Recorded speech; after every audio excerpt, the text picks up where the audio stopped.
अभ्यास 42-44। अभी माननीय मालवीय जी ने एक बात की ओर संकेत किया कि इस देश में संविधान की चर्चा जोरों पर है। मैं स्वयं भी एक दो अवसरों पर इस प्रकार की चर्चा कर चुका हूं कि संविधान में अवश्य ही संशोधन होना चाहिए। अभी कुछ समय पहले मैंने एक चर्चा की थी जिसको संक्षेप में फिर कहना चाहता हूं कि केंद्र सरकार को या केंद्र को मजबूत होना चाहिए। इस प्रकार का प्रावधान हमारे संविधान में संशोधन करके किया जाए, चाहे नई संविधान सभा बुलाकर किया जाए या कोई और पद्धति लागू करके किया जाए, जिससे राज्य सरकारें इतनी उच्च उच्च श्रृंखल न हो जाए कि वह कभी संविधान में प्रदत्त स्वायत्तता का अनुचित लाभ उठा सके। मैंने जिस समय यह बात कही थी उस समय यह भी कहा था कि मैं केवल इस बात को भविष्य की दृष्टि से नहीं कह रहा हूं, बल्कि कहीं कहीं इस प्रकार की सरसराहट प्रारंभ हो गई है। इसलिए मैं इस बात को आवश्यक मानकर कह रहा हूं कि इस देश को एकता के सूत्र में पिरोए रखने के लिए, देश की अखंडता को कायम करने के लिए यह नितांत आवश्यक है कि केंद्र मजबूत होना चाहिए। राज्य सरकारें एकदम इतनी स्वतंत्र न हो जाएं कि केंद्र के नियंत्रणों को भी अवहेलना करती चली जाए। उस समय मैंने कुछ उदाहरण भी दिए थे जिनको यहाँ दोहराने की आवश्यकता नहीं। इसी तरह से मैंने कहा था कि योजना तो केंद्र के हाथों में हो और बहुत सी चीजें जैसे अंतर प्रजातीय जल विवाद है, ये केंद्र के हाथ में रहे ताकि देश को केंद्र की दृष्टि से भी हानि न उठानी पड़े। किंतु अब जो प्रश्न विचाराधीन है वह यह है कि संविधान में अगर कोई इस प्रकार के संशोधन की बात आए, जैसे लोकसभा में एक विधेयक पारित हुआ लेकिन राज्यसभा में उसको उतना बहुमत नहीं मिल पाया, तो यहाँ से वह विधेयक पारित नहीं हो पाएगा। श्री भूपेश गुप्त से मैं अधिकांश विषयों से असहमत रहता हूं, लेकिन यह जो विधेयक उन्होंने रखा है जिस पर खुले मस्तिष्क से यदि सदन विचार कर सके तो उसमें आपत्ति क्या है।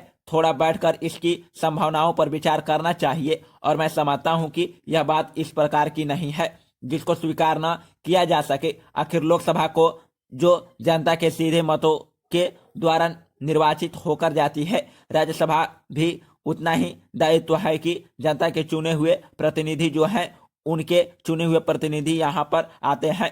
अगर सदन एक साथ बैठकर किसी विषय पर बैठे खुले मस्तिष्क से विचार करे तो उस समय आपत्ति क्या हो सकती है।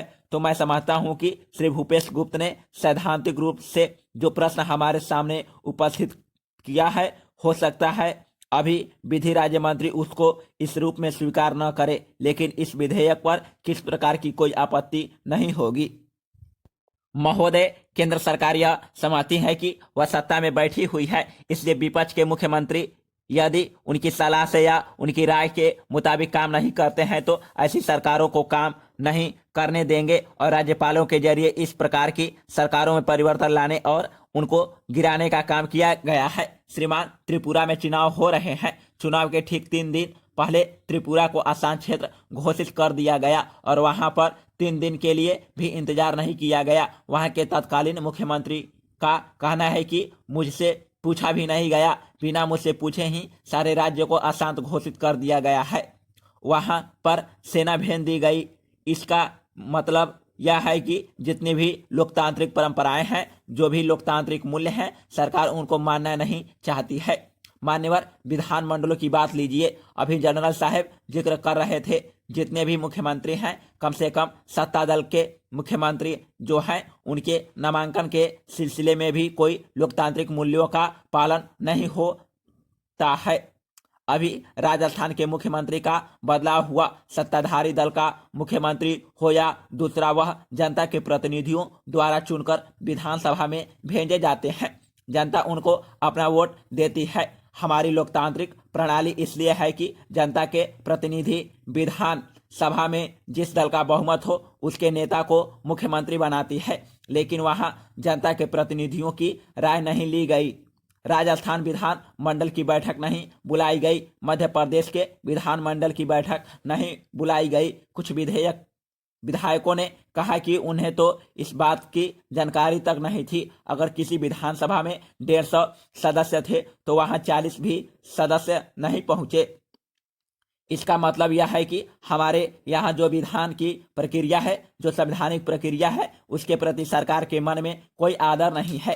श्रीमान न्यायपालिका की ओर ध्यान आकर्षित करते हुए मैं आपको बताना चाहता हूं कि सर्वोच्च न्यायालय में करीब करीब से 9 जजों के पद 2 साल से खाली हैं। लोग सर्वोच्च न्यायालय में जाते हैं अपनी याचिका लेकर और अपने मुकदमे या अपील पर फैसले की प्रतीक्षा करते हैं।